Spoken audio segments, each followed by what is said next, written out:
Captain Lee Jinwoo stared at the red warning lights flashing across his ship's main screen. The Resilience had been flying through empty space for 3 days, mapping new star systems for Earth's exploration program. But now something was different. Strange signals were coming from a restricted area that every ship in the galaxy was supposed to avoid. "Captain, I'm picking up distress calls," said Park Minji from her communication station. Her fingers moved quickly over the controls as she tried to make sense of the weak signals. "They're coming from inside the quarantine zone." The quarantine zone. Everyone in the galaxy knew about it, but no one talked about it. It was where the Galactic Confederation sent species that were no longer useful. Species that were sick, or too different, or caused too much trouble. Once you went into the quarantine zone, you never came out. "What kind of distress calls?" Jinwoo asked, walking over to look at Minji's screen. "They're Zephyrian signals, sir. Multiple emergency beacons." Minji's voice was quiet. "They're asking for help." The Zephyrians. Jinwoo remembered reading about them in his academy classes. They were amazing builders who could grow cities from their own crystal bodies. Their structures were so beautiful that people from across the galaxy would travel just to see them. But 3 years ago, something went wrong. A sickness started destroying their crystal forms, making them crack and break apart. The Confederation doctors said there was no cure. The Confederation leaders said the Zephyrians were a lost cause. "Sir, we're not supposed to enter the quarantine zone," said First Officer Kim Hyun from his station. "Confederation law states that any ship entering without permission will face serious consequences." Jinwoo looked at the red boundary markers on the screen. Beyond them was a place the galaxy had forgotten about. A place where people were dying while everyone else pretended not to hear their calls for help. "How many signals are we detecting?" he asked Minji. "Hundreds, sir. Maybe thousands.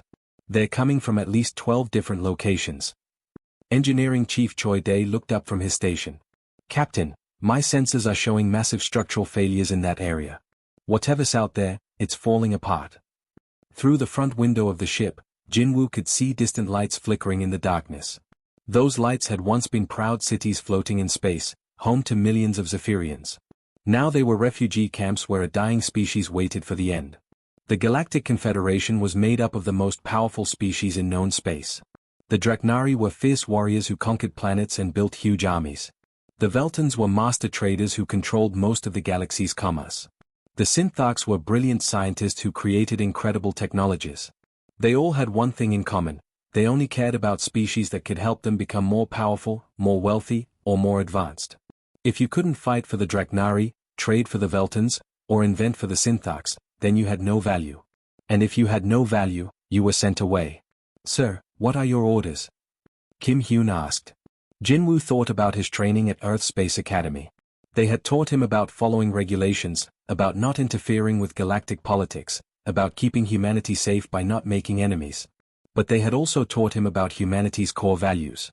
About helping people who needed help. About standing up for those who couldn't stand up for themselves.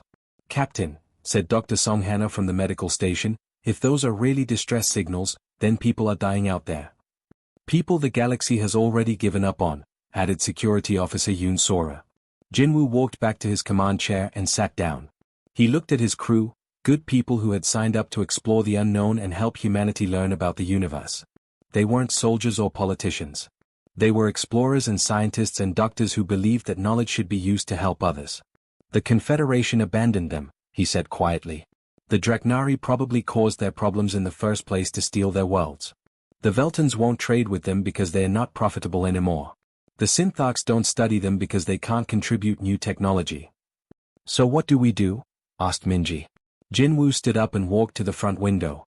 In the distance, he could see the faint outline of crystal structures that were slowly breaking apart. Beautiful buildings that had taken centuries to grow were crumbling into space dust. And inside those structures, people were dying alone, forgotten by a galaxy that had once admired their achievements. "We do what humans do," he said. "We help." "Captain, the consequences Kim Hyun started to say.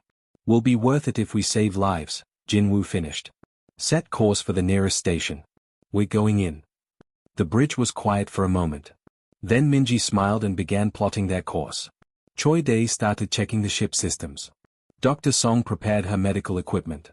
One by one, the crew began preparing for something their training had never covered: deliberately breaking galactic law to help people everyone else had abandoned. As the Resilience crossed into the quarantine zone, alarms began sounding. Warning messages flashed on every screen. But Jinwoo ignored them all. Somewhere ahead, people needed help. And if there was one thing humans were good at, it was refusing to give up on people in need. The docking bay of Station Thuvarak looked like a broken dream. Captain Lee Jinwoo stepped through the airlock and immediately noticed the cracks running through the crystal walls. What had once been smooth, singing surfaces now looked like shattered glass held together by hope and emergency patches. The air was thin and cold. Emergency lights flickered overhead, casting strange shadows that made the damage look even worse. Dr. Song Hannah followed behind him, her medical scanner already beeping with warnings about air quality and radiation levels. "This place is barely holding together," whispered Communications Officer Park Minji as she recorded everything with her portable camera. "How are people still living here?" A sound like breaking glass mixed with wind chimes echoed through the corridor. 3 Zephyrians approached them, moving slowly and carefully. Their crystal bodies, which should have been bright and clear like diamonds, were cloudy and cracked. Pieces of their arms and legs were missing, leaving rough edges that caught the light. The largest Zephyrian stopped a few feet away. When he spoke, his voice sounded like music played on a broken instrument. "Humans," he said, tilting his head in what might have been surprise. "You should not have come here. This place is forbidden to the living galaxy." "I'm Captain Lee Jinwoo of the Earth vessel Resilience," Jinwoo said, stepping forward with his hands open to show he meant no harm. "We received your distress signals." "Distress signals?" The Zephyrian's internal light flickered dimly. "We stopped sending those months ago." No one ever answered. Dr. Song moved closer with her scanner. "Sir, may I examine you? I'm a doctor." The Zephyrian looked confused. "Doctor? For us? But we are already dead. The galaxy decided this long ago." "You're not dead yet," Dr. Song said gently. "And as long as you're alive, there might be hope." She began scanning the Zephyrian while Engineering Chief Choi Dae examined the station's failing systems. Security Officer Yoon Sora helped First Officer Kim Hyun catalog the damage and count survivors. Everywhere they looked, they found the same thing, a once great civilization slowly falling apart. "Captain," Dr. Song called out, her voice tight with anger. "You need to see this." Jinwoo walked over to where she was studying her scanner readings. Her face was pale and her hands were shaking slightly. "What is it, Doctor?" "This isn't a natural disease," she said, pointing to the genetic patterns on her screen. "Look at these markers. This is engineered. Someone created this sickness on purpose." The Zephyrian elder who had greeted them overheard.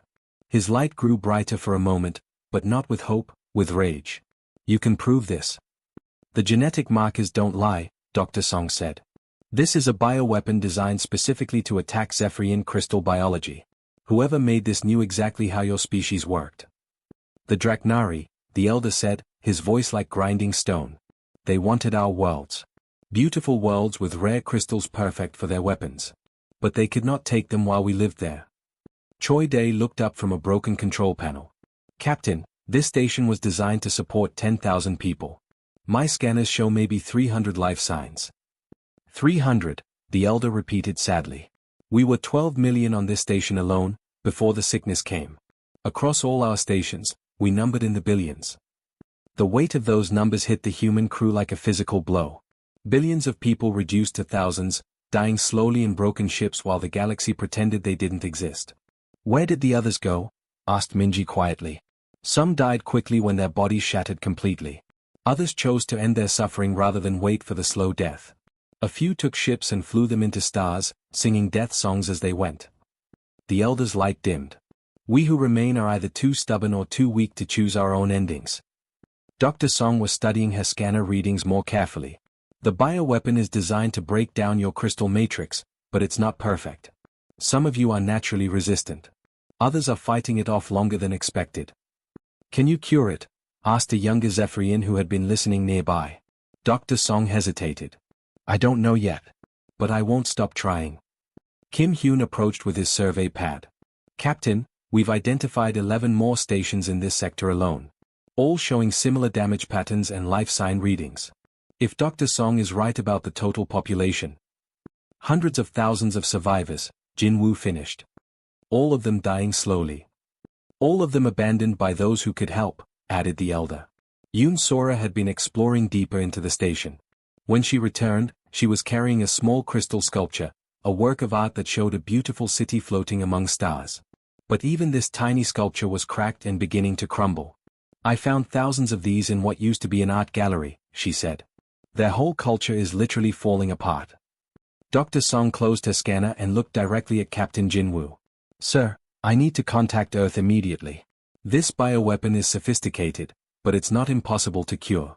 With the right resources and research team. Do it, Jinwoo said without hesitation. Send everything you've discovered. Full genetic analysis, station damage reports, population estimates. Everything. Captain, Kim Hyun said carefully, when Earth Command learns what we found here, when they realize the political implications. They'll send help, Jinwoo said firmly. Because that's what humans do. We don't abandon people who need us. The Zephyrian Elder's internal light grew slightly brighter. For the first time in years, something that might have been hope flickered in his crystal form. Admiral Kang Sujin stood in the Great Chamber of the Galactic Confederation Council, surrounded by representatives from the most powerful species in known space. The chamber was enormous, designed to make individual beings feel small and unimportant. But Sujin felt anything but small as she faced the council members who had decided the fate of billions without ever asking those people what they wanted. Behind her, a massive holographic display showed the Kepler sector as it looked now. Dozens of human ships moved between the broken Zephyrian stations, bringing medical supplies, food, and repair equipment. Engineering vessels worked to fix failing life support systems. Hospital ships treated the sick. Transport ships carried survivors to safer locations. This interference must stop, declared the Draknari war chief, his scaled body gleaming under the chamber's harsh lights. His voice was deep and threatening, meant to intimidate. The quarantine zones exist for the safety and stability of galactic civilization. Humanity has violated sacred law. Sacred to who? Sujin shot back, her voice carrying clearly through the chamber. Sacred to the species that created those laws to hide their crimes. A ripple of shocked murmurs went through the gathered representatives. No one spoke to the Draknari war chief like that. The Velton trade minister's many tentacles writhed with displeasure. His species controlled most of the galaxy's commerce, and they didn't like having their authority questioned. These quarantined species contribute nothing to galactic prosperity. They are economic burdens that drain resources from productive members of society. Productive according to your definition, said Captain Lee Jinwoo, appearing as a hologram transmitted from the relief zone. Behind him, the chamber could see something remarkable, Zephyrians working alongside humans, their crystal forms still cracked but moving with new purpose as they helped repair their own stations. Captain, the Syntharch representative said, its mechanical voice cold and emotionless, your species lacks the experience to understand galactic politics. These decisions were made by beings far older and wiser than humans. Wiser? Sujin laughed, but there was no humor in it. Let me tell you about your wisdom. While you've been ignoring the quarantine zones, we've discovered something interesting. She gestured, and the holographic display changed. Now it showed genetic analysis charts, bioweapon signatures, and classified military documents that humanity had uncovered during their relief efforts. The Zephyrian plague isn't natural, Sujin announced. It's a Draknari bioweapon, designed specifically to exterminate an entire species so their worlds could be claimed. The chamber erupted in noise. Some species shouted denials, others demanded proof, and a few sat in stunned silence. You have no evidence of this, the Draknari war chief snarled, but his defensive tone suggested otherwise. We have genetic markers, weapon signatures, and communications logs stolen from your own military databases, Captain Jinwoo said calmly. We also have something else. The display changed again. Now it showed other species, ones that most council members hadn't seen in years. The Hydros, Jinwoo continued. Remember them? Brilliant engineers whose homeworld was strip-mined while everyone looked the other way. They've been hiding in the outer sectors, barely surviving. When they heard about our medical aid to the Zephyrians, they came forward. The display showed aquatic beings working in specially designed water tanks aboard human ships, their tentacle-like appendages manipulating complex equipment with incredible precision. The Vadani, the captain continued. Your council declared them too slow for modern galactic commerce because their plant-based biology operates on different time scales. But they've developed biotechnology that could heal dead worlds. Green, tree-like beings appeared on the display, their branch-like arms growing living machines that processed waste into clean air and water. And the Pixari, Jinwoo said with a smile. Dismissed as children because they look young and ask too many questions. Turns out those questions led them to breakthroughs in quantum mechanics that your best scientists missed. Small, childlike beings with large eyes and curious expressions worked alongside human researchers, their tiny hands manipulating energy fields that bent space itself. 4 species, Admiral Sujin said, walking closer to the council platform. 4 species that your wisdom declared worthless. But working together, they've accomplished more in 3 months than the Confederation has achieved in 3 years. This is irrelevant, the Synth-Arch representative said, though its voice carried less certainty than before. The law is clear. Quarantine zones cannot be violated. Then change the law, said a new voice. Everyone turned to see Captain Bae Summon entering the chamber, flanked by representatives from all 4 rescued species. The Zephyrian walked carefully, his crystal form still cracked but no longer crumbling. The Hydros moved in a mobile water tank. The Verdani's root feet made soft sounds against the metal floor. The Pixari representative looked around the great chamber with wide, wondering eyes. These people want to speak for themselves, Captain Bae announced. The Zephyrian elder stepped forward. When he spoke, his voice was clearer than it had been in years. We built cities that sang with the harmony of creation. You condemned us to die in silence. But the humans heard our song and answered with their own. The Hydros representative's translator converted her aquatic speech into words the council could understand. We engineered water systems that could support entire worlds. You took our oceans and left us with nothing. But the humans shared their resources so we could build again. We grew forests that cleaned poisoned air, said the Verdani, speaking slowly but clearly. You cut us down because we wouldn't work at your speed. But the humans gave us time to show what we could really do. The Pixari representative looked directly at the Synth-Arch delegation. We asked questions you were afraid to answer. You called us children and ignored our discoveries. But the humans listened to our ideas. Admiral Sujin looked around the chamber at the shocked faces of the council members. 4 species you threw away. 4 species whose combined knowledge has already produced medical breakthroughs, engineering solutions, and scientific advances that benefit everyone. The Confederation will not tolerate this rebellion, the Draknari war chief declared. Any species supporting these violations will face immediate isolation. Complete economic sanctions. Military intervention if necessary. Then you'll be facing a lot of species, said Captain Lee Jinwoo from his holographic transmission. Because word is spreading. Other worthless species are coming forward. And they're all asking the same question. If the humans can stand up to the Confederation for people they barely knew, what could we accomplish if we all stood together? The chamber fell silent. For the first time in galactic history, the discarded and forgotten were refusing to disappear quietly. Your move, Confederation, Admiral Sujin said calmly. Dr. Song Hana watched in amazement as the Zephyrian's crystal body began to heal itself. The cracks that had spread through his arm were slowly filling with new, pure crystal that glowed with soft blue light. For the first time in 3 years, a Zephyrian was getting better instead of worse. It's working, she whispered, hardly believing her own words. Around her, the combined research laboratory buzzed with activity unlike anything the galaxy had ever seen. Hydro scientists worked in their water tanks, their tentacle-like arms moving through complex chemical solutions. Verdani researchers used their plant-based biology to grow living medicines that could adapt to different species. Pixari specialists, who looked like children but thought in ways that made quantum physics simple, manipulated energy fields that most scientists couldn't even detect. The cure works because we combined everyone's knowledge, explained Dr. Nam Sulji, the human biochemist who had been coordinating the research teams. The Zephyrians understood how crystal structures grow and heal.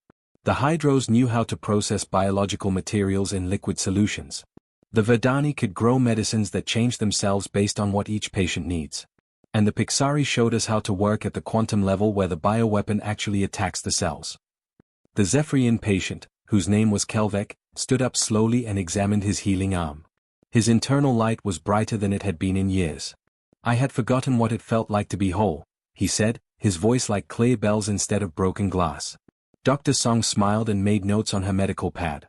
We've tested the cure on 50 volunteers so far.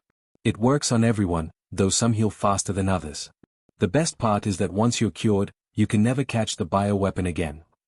In another part of the research station, Engineering Chief Park Jun-hyuk stared in wonder at the construction projects taking shape throughout the sector.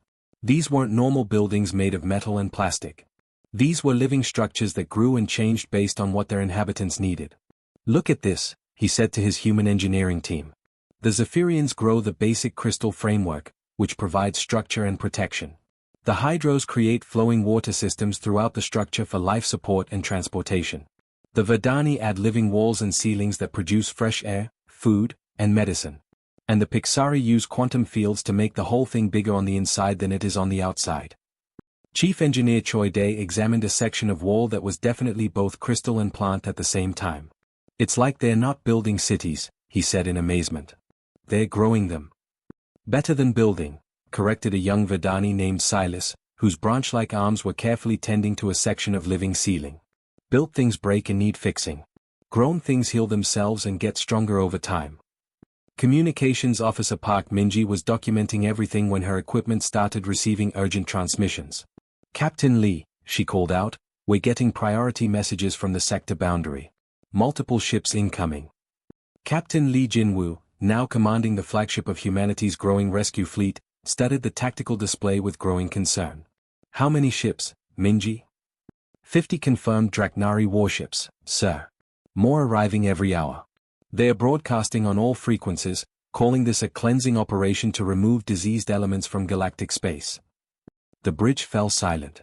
Everyone knew what a Draknari cleansing operation meant. Complete destruction of everything in the target area. No survivors, no witnesses, no evidence left behind. Security Officer Yoon Sora checked her tactical readouts. "Sir, we have 12 human ships, mostly medical and engineering vessels. Against 50 Draknari warships." She didn't need to finish the sentence. "What about our allies?" asked First Officer Kim Hyun. Lieutenant Yo Chae-young, who had been coordinating with the allied species, looked up from her station. "The Zephyrians have 30 station ships that are barely holding together. The Hydros have 15 submarine-style vessels designed for underwater exploration, not combat. The Verdani have 20 seed ships that are basically flying gardens. And the Pixari have about 40 tiny scout ships that most people would consider toys. So we're outnumbered and outgunned," Jinwoo said quietly. "In terms of pure firepower, yes sir," Yoon Sora admitted. But what? "Sir, I've been analyzing the allied ships' capabilities. They're not designed for traditional combat, but they have some very unusual features. The Zephyrian ships can change shape and grow new structures instantly. The Hydros vessels can move through space like they're swimming through water, making them almost impossible to target. The Verdani ships can repair damage faster than most weapons can cause it. And the Pixari ships." She paused. "What about the Pixari ships?" "According to my readings, they don't actually exist in normal spacetime. They use quantum tunneling to appear and disappear at will." Dr. Song Hana entered the bridge, having just finished treating another group of cured Zephyrians. "Captain, what's our situation?" "The Draknari are coming to finish what they started," Jinwoo replied. "They want to destroy everyone in the quarantine zone, including us. Then we'll have to stop them," she said simply, as if discussing the weather. "Doctor, we're talking about 50 warships crewed by the most aggressive species in the galaxy. And we're talking about 4 species working together who have capabilities the Draknari have never seen before," she replied. "Plus humans who are too stubborn to know when they're supposed to give up." Captain Jinwoo looked around his bridge at his crew, then at the tactical display showing their impossible odds. Behind them were thousands of people who had been left to die by the galaxy's most powerful civilizations. People who were now healthy, hopeful, and creating things more beautiful than anything the Confederation had ever produced. "Signal all ships," he said finally. "Human, Zephyrian, Hydros, Verdani, and Pixari. Tell them the Draknari fleet will be here in 6 hours." "What's the plan, sir?" asked Kim Hyun. Jinwoo smiled grimly. "We're going to show them what happens when you try to destroy people who refuse to stay destroyed." The Draknari war fleet filled the darkness of space like a swarm of metal insects. 50 massive black warships moved in perfect formation, their weapon systems charging with deadly light. At the center of the fleet, War Commander Thax broadcast his ultimatum across all frequencies. "Humans and diseased species," his voice boomed through space, "you have violated galactic law and harbored enemies of civilization. Surrender immediately, and some of you may be allowed to live as prisoners." On the bridge of the human flagship Unity, Admiral Kang Sujin stood calmly as the enemy fleet approached. Around her, the combined Alliance fleet looked pitiful in comparison, a handful of human medical ships, broken Zephyrian stations, small Hydros vessels, living Verdani ships, and tiny Pixari scouts that barely showed up on sensors. "This is Admiral Kang of the Sanctuary Coalition," she replied, her voice steady and clear. "You are not welcome here. These people are under our protection." War Commander Thax's laughter was harsh and cruel. "Coalition? You protect species that the galaxy has rightfully discarded. Look at your pathetic fleet. We could destroy you all in minutes." "You could try," Admiral Kang said quietly. Instead of preparing for battle, something unexpected happened. The Allied ships began to move into a strange formation, and then something beautiful started to occur. The Zephyrian stations began to sing. Their crystal structures resonated with deep, harmonic frequencies that had not been heard in the galaxy for 3 years. The sound was hauntingly beautiful, like the memory of better times when their cities filled space with music. The Hydros vessels joined the song with their own liquid melodies, sounds like flowing water and gentle rain that somehow carried through the vacuum of space via quantum resonance. The Verdani ships added rustling sounds like wind through infinite forests, while the Pixari contributed strange, otherworldly harmonics that seemed to come from dimensions beyond normal space. And then human voices joined the chorus. Thousands of them, broadcasting from every ship, singing together with their alien allies in a song of unity that had never been heard before. But the song was not just music. As they sang, the Allied ships began to demonstrate something that made the Draknari fleet slow its advance in confusion. The Zephyrian stations suddenly blossomed like flowers made of crystal and light. Their broken, cracked structures reformed themselves into magnificent cities that grew outward in all directions. Spires of pure crystal reached toward distant stars, while gardens of living light bloomed between the buildings. In minutes, the dying refugee camps had become architectural wonders more beautiful than anything in Confederation space. Captain Lee Jinwoo, commanding the science vessel Hope, transmitted live footage of what was happening to every corner of the galaxy. "This is what becomes possible when we don't abandon each other," he broadcast. "When we choose cooperation over conquest." The Hydros ships transformed next. What had looked like simple submarines suddenly revealed themselves to be sophisticated living vessels that could reshape themselves at will. They flowed through space like sea creatures, their hulls rippling with bioluminescent patterns that showed complex engineering systems no one had ever imagined. "Look at their agricultural systems," Captain Bae Summon narrated from her research vessel. "The Hydros can grow food in space using nothing but starlight and cosmic dust. They could feed entire worlds." The Verdani ships were perhaps the most amazing of all. The living vessels suddenly sprouted massive garden sections that bloomed with plants from 1,000 different worlds. These weren't just decorations, they were sophisticated biological systems that could clean poisoned atmospheres, restore dead soil, and create breathable air from industrial waste. Terraforming technology, Dr. Nam Sulji explained in her broadcast. They can bring dead planets back to life. But the Pixari ships provided the biggest surprise. The tiny vessels that had looked like toys suddenly demonstrated quantum manipulation capabilities that left even the Syntharch speechless. They opened portals in spacetime itself, created force fields that bent reality, and showed communication technology that could send messages across the entire galaxy instantly. "Imagine what we could accomplish with their quantum sciences," Dr. Song Hannah said in wonder. "Disease could become extinct. Aging could be reversed. We could explore other dimensions." War Commander Thax watched all of this from his flagship, his rage growing with each new revelation. "Tricks and illusions," he snarled. "All species that cannot serve the strong must be eliminated." He ordered his fleet to attack, but something stopped him. Other voices were speaking across the galactic communication networks. "The mathematical efficiency of this cooperation model exceeds all previous calculations," announced the Syntharch High Council. "We withdraw our support for military action against the coalition." The Velton Trade Authority was next. "The economic potential of these combined technologies is enormous. We wish to negotiate trade agreements immediately." One by one, Confederation member species began changing sides.